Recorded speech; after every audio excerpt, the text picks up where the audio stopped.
The brand new Land Rover Defender proved pretty controversial when it was first unveiled.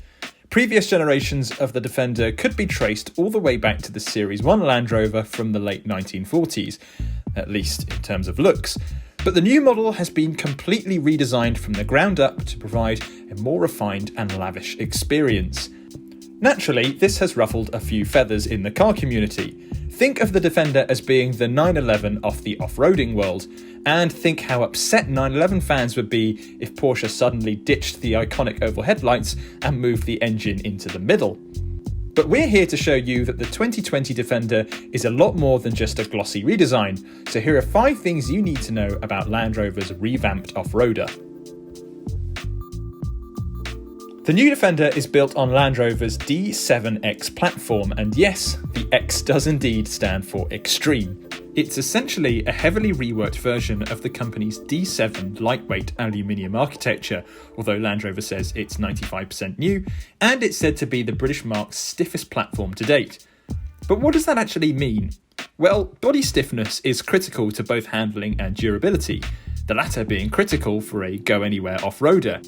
And Land Rover has the numbers to back up just how tough the Defender is. The company tested Defender prototypes over 1.2 million miles of terrain, ranging from desert dunes to Arctic trails, and it had to clear 62,000 test criteria before being signed off for launch.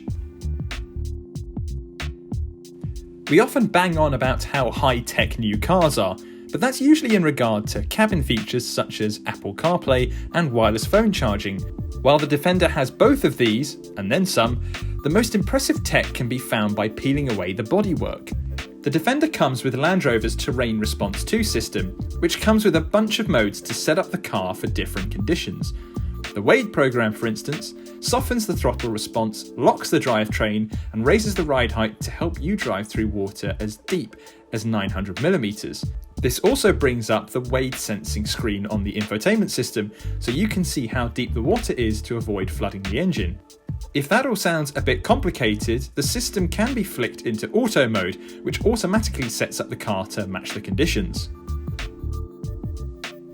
The Defender name is synonymous with rugged looks and cabins that are robust, but not what you'd call lavish. Well, Land Rover knows that a lot of people who buy Defenders don't actually take them off-road, but simply like the idea of owning a proper off-roader, so it's opted to inject a little opulence into the new car's cabin design. Both the seats and dashboard get generous amounts of leather, as do parts of the door inserts and steering wheel.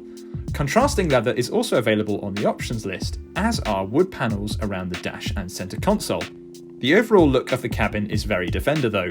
The design is simple, minimalistic and utilitarian, which is summed up perfectly by the magnesium alloy crossbeam that runs along the width of the dashboard. And, a bit like the old Defender, you can also spec a third jump seat in place of the centre console. Another cool bit of technology found in the Defender is the dual eSIM, which essentially speeds up over-the-air software updates for the car's Pivi Pro infotainment system. The tech comprises of 2 LTE modems and a pair of eSIMs.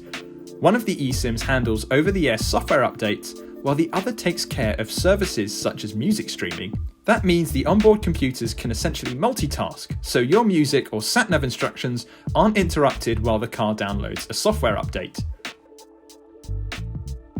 At launch, the Defender will be available with 2 different body styles, the first being the 90, which is a 3-door short wheelbase model, and the other being a longer 5-door variant badged the 110. We're also expecting an even longer 130 model to join the range at a later date. Prices for the 90 start at £40,330, which rises to £55,220 for the tech-filled first edition model and £75,510 for the lavish Defender 90X. You'll pay a premium of roughly £5,000 on each trim level for the 110 models, and remember there's an extensive options list that'll drive prices up even further. We can't wait to get behind the wheel of the new Defender once the lockdown lifts, but until we're able to put the car through a proper road test, you can find all the latest car news and reviews at YesAuto.com.